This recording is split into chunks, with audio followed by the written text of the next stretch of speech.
Well, Australia is sending more military hardware to help out Ukraine. Let me bring in Michael Shoebridge from Strategic Analysis Australia, joining us live from Canberra. Good to talk to you again, Michael. We're sending nearly 50 Abrams tanks. Now, these have been the go-to tanks, American-made, for many, many decades, but they're near their end of life for Australia. Are they a good gift for a good donation for Ukraine? Will they be militarily useful? Chris, yes, they will. They're still very capable tanks.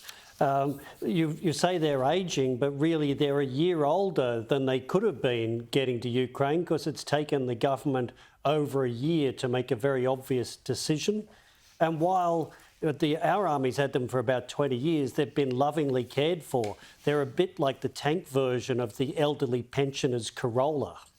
So they will be very useful to the Ukrainians. Yeah, they haven't seen much action, of course. When our troops have been overseas in places like Iraq and whatever, there's been American tanks there, not ours. Let's have a listen to the Defence Minister on his thoughts.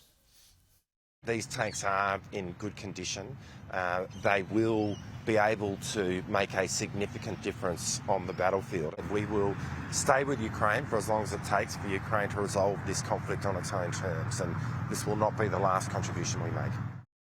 As you say, Ukraine's been asking this for a long while, and we've finally delivered. Is this symptomatic of what's happening when it comes to Ukraine? A lot of Western allies doing enough to keep them going, but not sufficient to enable them to win? Yes, Chris, and the Australian government, the Albanese government, tends to make announcements about helping Ukraine when they're going to a big international meeting. I think they're driven more by fear of embarrassment rather than actually helping Ukraine.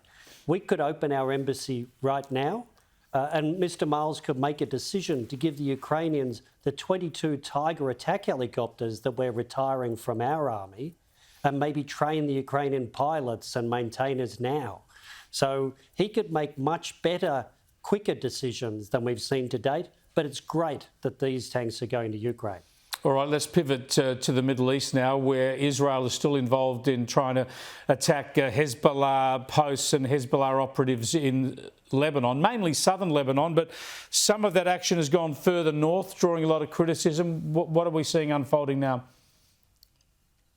I think we're seeing the Israelis knowing where Hezbollah commanders and leaders are fleeing to, given the destruction to their headquarters in Beirut. So these strikes in northern Lebanon will be intelligence-driven. And the Hezbollah organisation knows they've been deeply penetrated by Israeli intelligence. We're still waiting for the Israeli response, the attack on Iran. Would they seriously be considering the American electoral timetable here? Well, I think Prime Minister Netanyahu knows that the war in the Middle East is a live election issue in America, but he's seen a couple of big things out of the Biden administration. That missile defence system run by American troops that's going to be put into Israel, the THAAD system. And just a few hours ago, the US Defence Secretary telling the world that American B-2 stealth bombers have attacked 5 Houthi underground weapon facilities. That's a clear message to Iran. Wow, yeah, I hadn't caught up with that. That's fascinating news. Thanks for joining us again, Michael. I appreciate it.